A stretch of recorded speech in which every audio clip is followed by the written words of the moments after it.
Bisimilahi wa baad.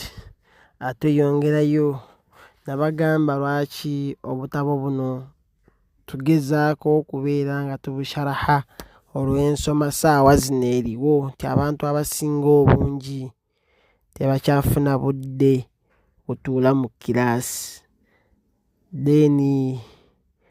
n'ensoma omusitawo oguliwo abamu basoma emyaka 2 mwaka gumu ng'amaze level mbw'amaze starethaidad mu mwaka gumu abuuse bubuusa olukwata kulaani ng'agenda wali asomayo omwaka ogumu irimu n'agireka nga tabitegedde ebisinga obungi. So kwe kuvaayo okubeera nga tugezaako okwanguyiriza abantu abasoma ensoma eyo n'abatalina budde nnyo abamu babeera ku mirimu, basajja bakulu be basoma. Kati oba ne YouTube yo oba ne data wo otuula wali wansi n'okwata ekitabo ky'omudhakkiro ogwo n'otandika okubeera nga ofollowinga mpola mpola n'oyongera okubeera nga otegeera ebintu bino. Y'ensonga lwaki navaayo okubeera nga ngezaako okusharaha ebitabo bino byonna, era nsaba Allah abeere nga mbeera niwe buli baddi insha Allah goona goona amawaddi tulina obeera nga tugasoma. Tutandika mpola mpola amawaddi amangu yangu gaveewo goona goona paka amawaddi goona adabu gaani mutala tujja kuba tubiraba ku mikutu gino eno insha Allah tabaraka wa taala. Tweyongerayo okuva we twakoma twali ku tawhidi ono owa awaru idadi, twakoma ku baabu wano twasoma ku hakikatu tawhidi ne tulaba ku ahamiyatul aqidatu as-sahiha wal hajatu ilayha, eyo twabimaliriza. So kati fal'ana nantakiru ila aswalatu tawhidi fil bashariya, tujja kulaba ku aswalatu tawhidi fil bashariya, aswala oba ensibuko oba entandikwa ya tawhidi mu bantu. Al bashariya kitegeezaamu abantu ffe abatonde. So tujja kulaba tawhidi evaawa, tawhidi yatandika ddi bwe tutyo. Aswala kya mu kigambo asulu oba ensimuko oba foundation. Then tumale tulabe masdaru akida as-sahiha, tulabe masdaru akida entuufu evaawa oba tugijjawa. Akida entuufu evaawa twagijjawa, bayita masdar. Tugenda kulaba wano eno nti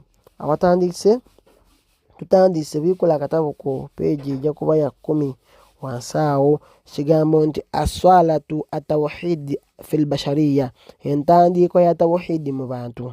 Tugamba wano nti yatunga akatabo kano muallifu wako yagamba nti kaana nnaasu ala tawhidi waddiini lqawimu mundhu khalakahum Allahu taala. Tugamba nti abantu baali ku tawhidi, baali kukwawula Allah mu bwomu bwe, waddiini lqawimu n'eddiini engolokofu obulungi, entereevu obulungi, taliimu yadde amakoona koona, eddiini entuufu.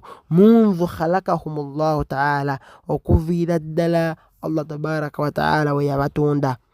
Sinsi khalakahum Allah, okuva Allah we yatonda abantu baali ku tawhidi. N'agamba nti thumma hadatha shiriki baada dhalika, oluvannyuma ne wabaawo oba ne wajja shiriki. Oluvannyuma lw'ebyo wasooka ne babeera ku tawhidi emyaka n'emyaka ng'abantu bali kusinza Allah mu bwomu bwe nga tebamugattako kantu konna konna. Thumma hadatha, awo ne biba happeninga ne bibeera nga shiriki atandika. N'agamba nti wakaana mabduahu fi qawmu Nuuhu, entandikwa ya shiriki yaliwo ku mulembe gwa nabbi waffe Nuuhu alayhi salaam, naye okuva wali emabega wonna ku Adamu baani abaaliwo emabega wonna bonna Idris baani bonna bonna baalinga ku tawhidi nga baawula Allah mu bwomu bwe. Kati ku mulembe gwa Nuuhu alayhi salaam, nabbi waffe Nuuhu alayhi salaam, awo shiriki we yatandikira. Lamma ghallu fi salihina hatta abduhum,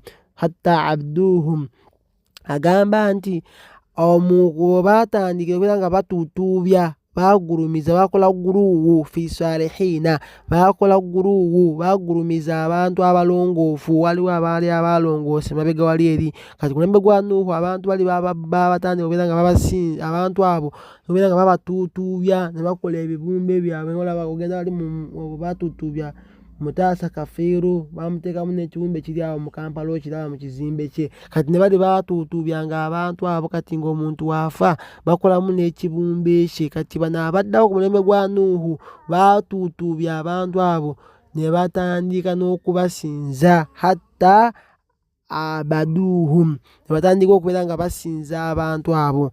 Faqaala Allahu ta'ala, Allah mu Qur'ani yagamba ku nsonga eyo obujulizi obulaga nti tawhidi yaliwo okuva edda n'edda. Allah yagamba, a'udhu billahi minash shaitani rajim, gamba kana nnaasu ummatan wahidatan faba'atha Allahu an-nabiyyina mubashirina wa mundhirin. Allah agamba mu aya eyo nti kana nnaasu ummatan wahida, nti abantu okuva edda n'edda baali umma emu, baali ekibiina kimu. Faba'atha Allahu an-nabiyyina, Allah n'abeera ng'atandika okusindika ababaka, yasindikanga bannabi mubashirina nga basanyusa, wa mundhirina era nga batiisa, nga basanyusa bakkiriza nti bwe munaakola bino eno Allah ajja kubaweejana, naye babeera nga batiisa nti bwe munaajeemera Allah tabaraka wa ta'ala ajja kuboosha omuliro. N'agamba nti wa fil hadithi al-Qudus, ate mu hadithi al-Qudusi, hadithi entukuvu ezo, yaqulu Allahu azza wa jalla, Allah yagamba mu hadithi al-Qudusi nti khalaqtu ibadi hunafa'u kulluhum wa innahum atatuhum shayatini nagamba nti fajitalatihum an dinihim wa haramtu alayhim ma ahallaltu lahum wa amaratuhum an yashraku bi ma lam anzala bihi sultana. Agamba waneeno nti Allah subhanahu wa ta'ala agamba natonda abaddu bange nga boona boona bali ku ddiini entuufu, nga boona boona bansinza mu bwongo nga banjawula.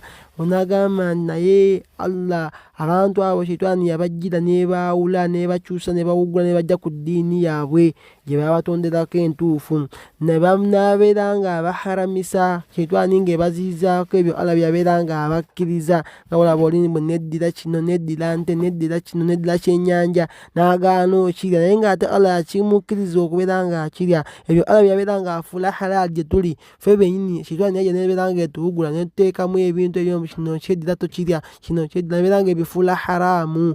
Netuteekawo ebintu bino mbw ate ono oyo wakikakyo, oyo wakikakyo naye yeddira gundi, wakikakyo naye wante tomuwasa. Naye nga Allah yakukkiriza okubeera ng'owasa abantu ng'abo. Kati shaitani yajeeta mu bantu okubeera ng'ebajja ku ddiini entuufu nebeera ng'ebaziyizaako ebyo Allah tabaraka wa ta'ala yabeera ng'abakkiriza. Wa amaratuhum an yashraku bi, nebeera ng'ebalagira okubeera nga bagattako Allah tabaraka wa ta'ala ebyo ma lam anzala bihi sultani, ebyo Allah byabeera nga tabawaddeeko obuyinza bwonna. Era eyo hadithi al-Qudusi eri mu kitabo kya Musilimu, hadithi rakamu ya 2,865 hadithi eyo esangibwa ku rakamu eyo kitabo kya Musilimu.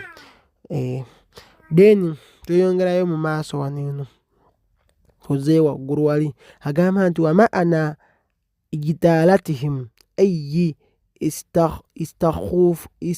agamba nti istakhafuhum fadhahabu bihimu wa azalahum amma kanu alayhi, nti ekigambo kijagamba jitalatihim agamba nti yabeera nga abateekamu yabatiisatiisa n'agenda nabo abantu abo n'abakyusa ne bava ku ddiini oba ne bava ku ekyo kye baaliko. Agambye nti yabawugula, ngambye oli nti yabawugula n'abajja ku ddiini entuufu eyo Allah tabaraka wa ta'ala gyali nga yabatonderako.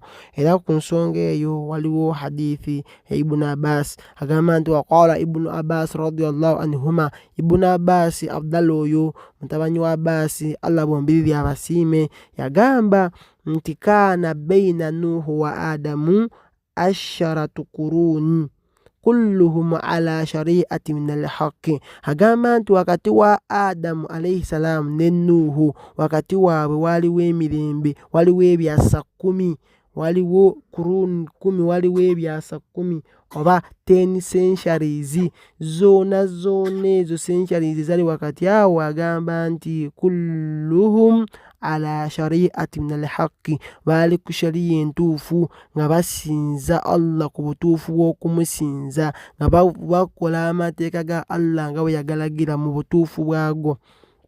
Then ng'amaliriza katulabe wano masdaru al aqidatu sahiha, aqida entuufu tugijjawa, agamba nti al aqidatu as-sahihatu la tu'khadhu illa min al-wahyi, agamba nti aqida entuufu eyo tetulina we tugisanga okujjako mu bubaka min al-wahyi, okujjako mu bubaka obwassibwa, wahuwa obubaka obusooka kitabullahu ta'ala, kitabo kya Allah ekitukuvu Qur'ani, kitabo kya Allah ow'ekitiibwa al-Qur'ani.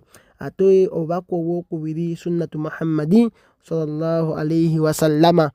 Then obubaka obwokubiri ze hadisi z'omubaka sallallahu alayhi wasallama. Wa dalilu qawluhu ta'ala, era obujulizi ku nsonga eyo ekigambo kya Allah tabaraka wa ta'ala kyabeera agamba mu Qur'an, yagamba nti وما كان لمؤمن ولا مؤمنة إذا قضى الله ورسوله أمره.